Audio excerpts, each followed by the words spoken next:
الرحمن الرحیم اللہم صلی علی سیدنا و نبینا و مولانا محمد وعلی آل سیدنا و نبینا و مولانا محمد مبارک وسلم وصلی علیہ۔ حمد و صلوات کے بعد قابل عزت و احترام کے لائق سامعین اور حاضرین، آج جس ٹاپک پر، جس عنوان پر میں نے لب کشائی کرنی ہے وہ ہے خلیل اللہ۔ سامعین کرام، خدا کے مقدس پیغمبر حضرت ابراہیم علیہ السلام، آپ اللہ رب العزت کے رسول ہیں اور خاتم النبیین، سرور کائنات، فخر موجودات،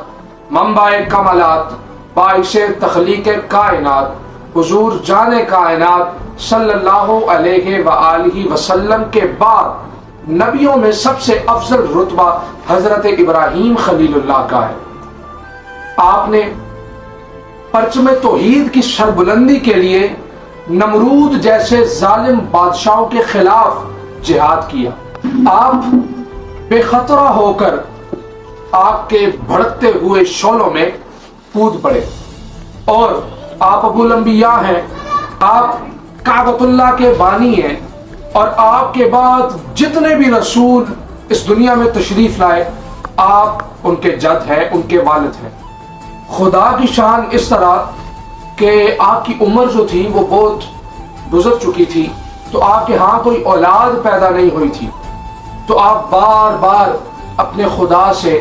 ایک نیک بیٹے کی تمنا کرتے تھے، اور قرآن نے اس کو اس انداز میں نقل فرمایا کہ رب ھب لی من الصالحین، اے میرے بار الہ، اے پاک پروردگار مجھے نیک اور صالح بیٹا عطا فرما۔ درد مند دل سے اور اخلاص سے نکلی ہوئی دعا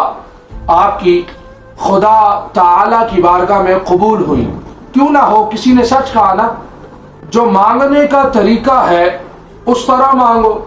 در کریم سے بندے کو کیا نہیں ملتا۔ چنانچہ بڑھاپے کی عمر میں حضرت ہاجرہ آپ کے بطن اطہر سے حضرت اسماعیل ذبیح اللہ آپ کی ولادت ہوئی۔ ظاہر ہے جو بچہ اتنی دعاؤں سے اللہ رب العزت نے دیا ہوگا، وہ باپ کی نظر میں اس کا کتنا پیار ہوگا، اس کی کتنی اہمیت ہوگی۔ چنانچہ حضرت ابراہیم خلیل اللہ آپ اپنے اس فرزند ارجمن سے بہت ہی زیادہ محبت فرمانے لگے۔ روایت ہے کہ ایک مرتبہ خدا تعالیٰ سے فرشتوں نے یہ سوال فرمایا کہ اے بار الہ، حضرت ابراہیم کو آپ نے اپنا خلیل بنایا،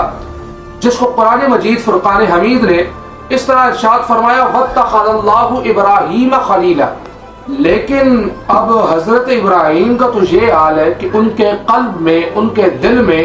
حضرت اسماعیل جو کہ ان کی زندگی ہے، ان کی محبت پیدا ہو چکی ہے۔ اے پروردگار، تیرا خلیل، تیرا دوست کہلانے کا وہی اقدار ہو سکتا ہے جس کے قلب میں، جس کے دل میں تیرے سوا کسی اور کی محبت نہ ہو۔ برادران ملت، یہی وجہ ہے کہ خداوند قدوس نے حضرت ابراہیم آپ کا امتحان لینے کے لیے حضرت اسماعیل ذبیح اللہ جو کہ آپ کے نور نظر ہیں، ان کی قربانی کا حکم دے دیا،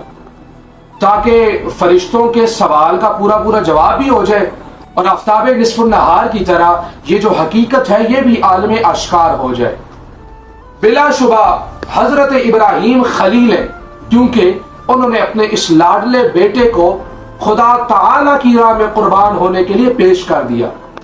جس کو بڑی التجاؤں سے، بڑی دعاؤں سے خدا تعالیٰ سے مانگا تھا، جس سے بہت لاڈ کیا تھا، جس سے بہت پیار کیا تھا، جس کو اتنے لاڈوں سے پالا تھا۔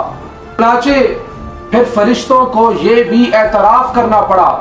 کہ حضرت ابراہیم خلیل اللہ ہے، اور خلعت کا تاج حضرت ابراہیم علیہ السلام کو ہی زیب دیتا ہے، اور آپ علیہ السلام خلیل ہیں،